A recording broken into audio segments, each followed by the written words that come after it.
प्रधानमंत्री नरेंद्र मोदी राजस्थान हाईकोर्ट के platinum jubilee कार्यक्रम में हिस्सा लेने के लिए जोधपुर पहुंचे।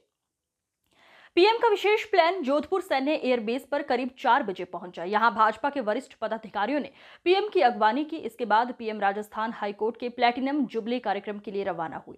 राजस्थान हाईकोर्ट का प्लैटिनम जुबली कार्यक्रम शाम 4:30 बजे पर शुरू हुआ। पीएम मोदी ने राजस्थान हाईकोर्ट के संग्रहालय का वर्चुअल उद्घाटन किया। इसके बाद पीएम ने संबोधन की शुरुआत की। इस दौरान मंच पर सीएम भजनलाल शर्मा, कानून और न्याय मंत्री अर्जुन राम मेघवाल सहित अन्य मौजूद रहे। इधर पीएम की सुरक्षा में जोधपुर शहर छावनी में तब्दील रहा। शहर व राजस्थान हाईकोर्ट के आसपास 2500 से अधिक केंद्रीय सुरक्षा बलों व राज्य पुलिस बलों की तैनाती की गई।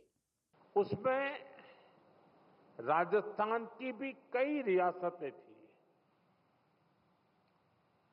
जयपुर, उदयपुर और कोटा जैसी कई रियासतों के अपने हाईकोर्ट भी थे। इनके इंटीग्रेशन से राजस्थान हाईकोर्ट अस्तित्व में आया। यानी राष्ट्रीय एकता ये हमारे जुडिशियल सिस्टम का भी फाउंडेशन स्टोन है।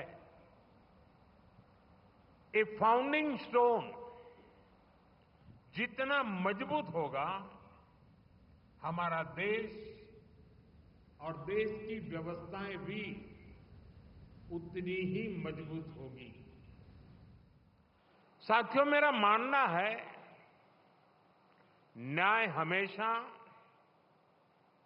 सरल और स्पष्ट होता है, लेकिन कई बार प्रक्रियाएं उसे मुश्किल बना देती हैं।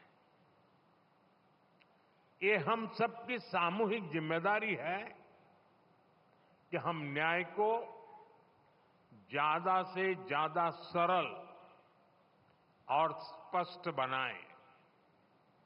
और मुझे संतोष है कि देश ने इस दिशा में कई ऐतिहासिक और निर्णायक कदम उठाए हैं। हमने पूरी तरह से अप्रासंगिक हो चुके सैकड़ों कॉलोनियल कानूनों को रद्द किया है। आजादी के इतने दशक बाद गुलामी की मानसिकता से उभरते हुए देश ने इंडियन पिनल कोड की जगह भारतीय न्याय संहिता को एडॉप्ट किया है।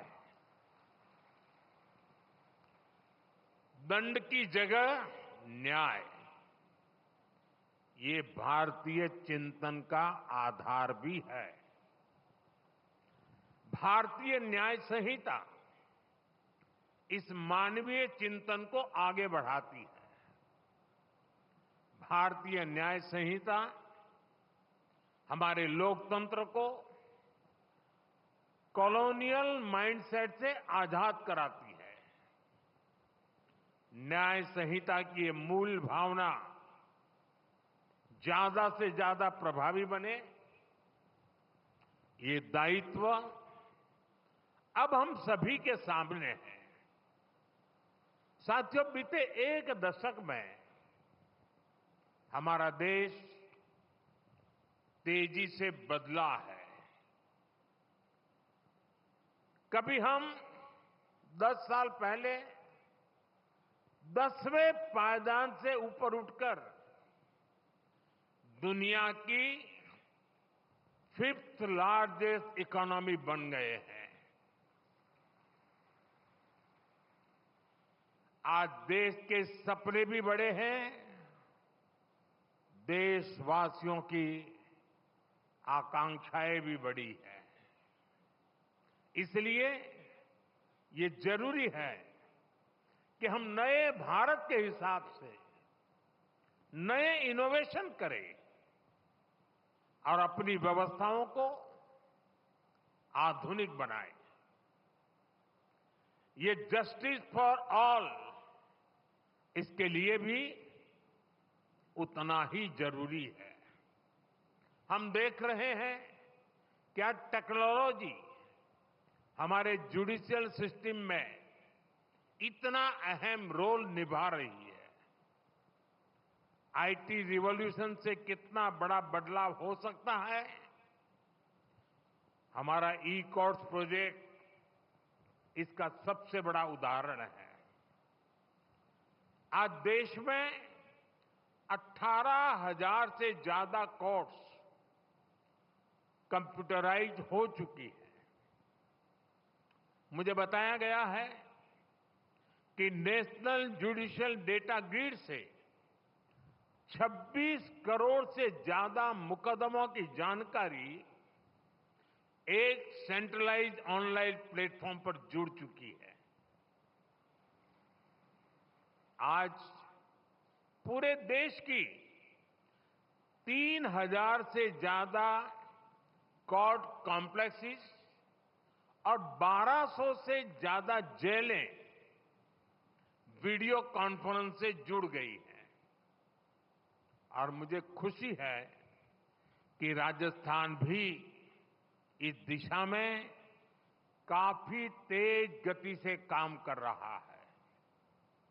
यहां सैकड़ों अदालतें कंप्यूटराइज हो चुकी है। पेपरलेस कोर्ट्स, ई फाइलिंग, समन के लिए इलेक्ट्रॉनिक सर्विस, वर्चुअल हियरिंग की व्यवस्था, ये कोई सामान्य बदलाव नहीं है। हम एक सामान्य नागरिक के दृष्टिकोण से सोचें तो दशकों से हमारे यहां कोर्ट के आगे चक्कर शब्द, कोई बुरा मत मानना, चक्कर शब्द मैंडेटरी हो गया था। कोर्ट का चक्कर, मुकदमे का चक्कर, यानी एक ऐसा चक्कर जिसमें फंस गए तो कब निकलेंगे कुछ पता नहीं। आज दशकों बाद उस सामान्य नागरिक की पीड़ा को खत्म करने, उस चक्कर को खत्म करने के लिए देश ने प्रभावी कदम उठाए हैं। इससे न्याय को लेकर नई उम्मीद जगी है। इस उम्मीद को हमें बनाए रखना है।